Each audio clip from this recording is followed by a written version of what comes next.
Welcome to Financial Focus, brought to you by Gulf Coast Financial Services founder and CEO, John Kuykendall. John and his team of financial, legal, and tax professionals have provided North Florida savers and investors sound, comprehensive financial guidance for over 25 years, helping you to achieve important life and planning goals. Be sure to like, subscribe, share, and tune in for more Financial Focus by visiting GulfCoastFinancial.net. Welcome back into the program. This is Financial Focus with the best of the best in financial services as named by the readers of the Lake City Reporter, 7 years and running. The team from Gulf Coast Financial Services, founder, CEO John Kuykendall here with us, keeping us financially focused each and every episode of the program. John, always a pleasure. Thank you for providing the guidance and the common sense approach that you do.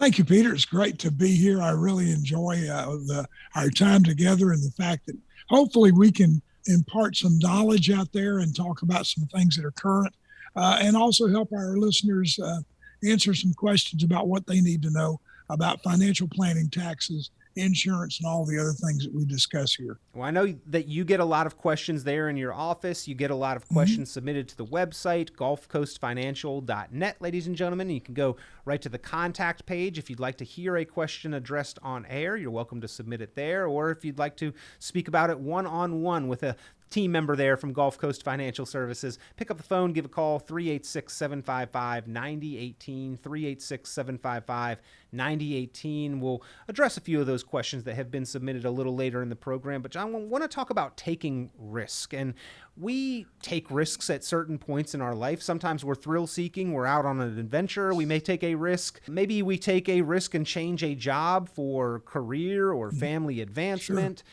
In the investment world, it is like it's taught as second nature that we have to take risk in order to make financial progress. Now, they seem to be attached when it's talked about with the returns that we can expect to make. If we take more risk, we'll make higher returns, when in fact those two things are not necessarily as correlated as they are always made out to be. Well, no, Peter, that's right. I mean, the problem is the average investor really makes a lot less than what the S&P 500 makes every year. I think, the average investor makes less than 3%. So, that's not a lot of money when you look at the historical return of the S&P, which is, over 9%, the stock market in general. So the problem is that if we take too much risk, then we get concerned about it and we end up selling before we're supposed to. The market goes down. I have a buddy that called me yesterday because the market was down and he's concerned. And as I tried to explain to him and finally did, and that's the reason that everyone needs a financial advisor, if nothing else, just to hold their hand and keep them steady. Voice of during reason. The market. Yeah. But, if we look at how much we've made this year, the fact that he lost a little bit of money last week in the market was really, he's still way ahead this year. And he's way, way ahead of where he started when we began 15 years ago. So, the amount of risk that I always say that the amount of risk that you should take is the amount of risk that you can sleep at night with. Because if you take too much risk, you're going to make a knee-jerk reaction. When the market goes down, you're going to sell at the wrong time. You're going to get back in, and you're not going to make any money that way. Well, so if it was correlated as it's made out to be, John, and you take more risk, you get more return, then we would all be aggressive or speculative investors. But we're not, because it's not the returns that is the true gauge of risk. It is how much we can afford or we may lose if we take that risk. That's right. How much can I afford to lose and still sleep at night? And that number varies for everybody. I mean, because of where I am and what I know, I can be more aggressive than someone who hasn't been doing this for 50 years. So, it just depends on where you are, what your education is, and what you feel comfortable with. I have some clients that they don't want to take any risk because, they just don't feel comfortable worrying about a little downturn in the market, even though long term they'll make more money. So we have products for those, and we have we have investment options that we put them into so that they can get a fixed rate of return, or they have a bond portfolio. There are many ways to do it, but not everybody is a gambler. And so that thing about the more risk I take, the more I'm going to make is not right. Theoretically it is, but if you can't hold on when the market's down, then you don't need to be in that aggressive portfolio. And when we talk about risk in the sense that we have so far in the program, John, we are really just talking about one very specific type of risk, the market risk, the risk of losses when the market goes down. But in the financial world, there are numerous other risks that we need to be aware of and to address through comprehensive planning. Well, that's right, Peter. I mean, we have to worry about our tax risk. We have to worry about our inflation risk. We have to worry about longevity risk, which is a multiplier of everything because we're living longer. I mean, the chances of someone now living to 100 is greater than it's ever been. And so we have to prepare for that. And so all those risks involved just compound whatever you're doing in the market. But we have to cover all those. And that's why we have income planning, is we try to sit down and cover all of those risks as we go through the plan.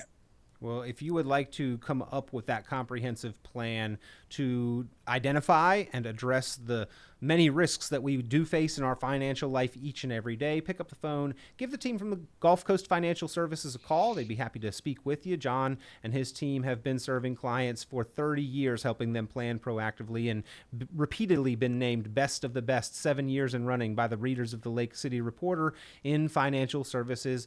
Tip to the cap, feather in the cap for the job that they do there. So pick up the phone, give them a call, 386-755-9018, 386-755-9018. You can also go online, gulfcoastfinancial.net, and submit your questions there if you would like to have a specific question addressed on air, or just let them know that you'd like them to be in touch, and they will get back in touch with you for a specific answer to your question, as many have. And John, we've got some questions here. Thought we could maybe answer and address a few of these. One that we received: I have heard that the Social Security system will go broke in the next 10 years. Is that true? And what should my wife and I do about it? Great question. Well, I'm hearing about it too. Yeah, I mean, it is a great question. There was just a new report by the Social Security Administration that just came out that showed that the Social Security Fund will take in less or pay out more than they're taking in. They're already doing that, but their fund will run out in 2033. Now, what that means is that there's enough money in that fund to pay everyone 76 cents on the dollar at 2033, unless the government goes in and does something to booster it, or better chances the government will go into it and take away some of the benefits for those of us who have a little bit more income than those that don't. Maybe they could just dump $3.5 trillion into it, John. I mean.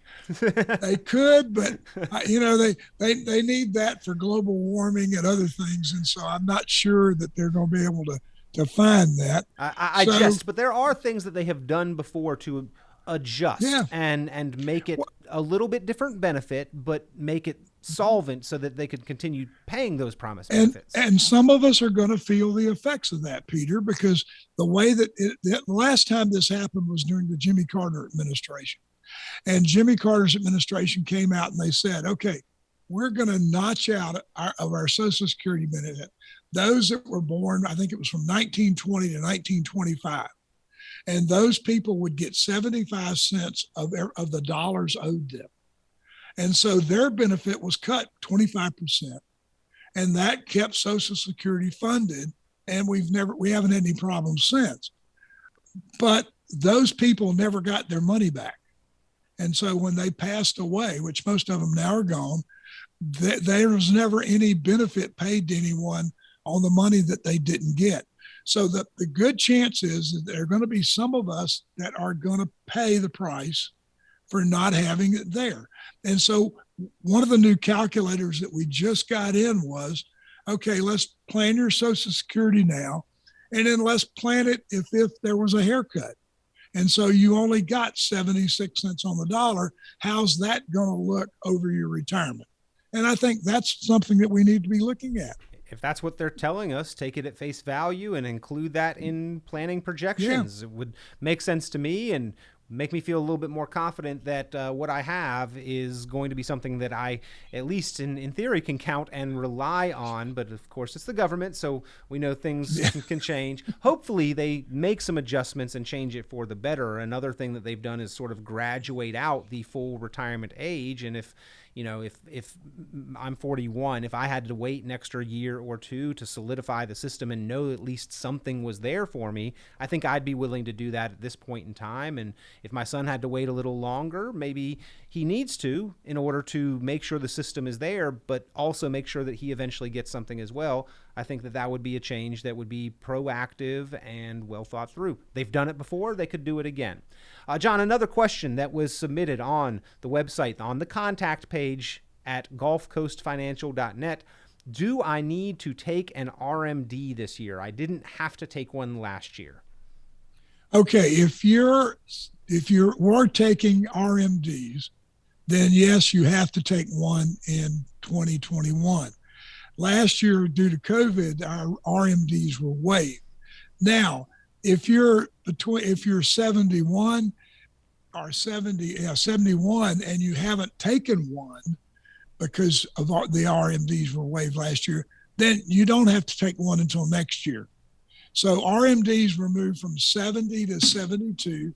And when we say RMD, we're talking about the required minimum distribution that you have to take from your retirement accounts, your IRA, 401ks, 403bs, anything that's deferred. So that's been pushed back to 72.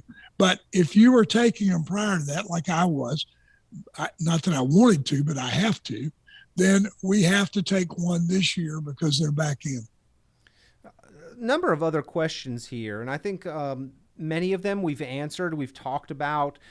We had somebody that thinks the stock market is way too high. They're afraid of it and making a big correction. They ask, what should they do?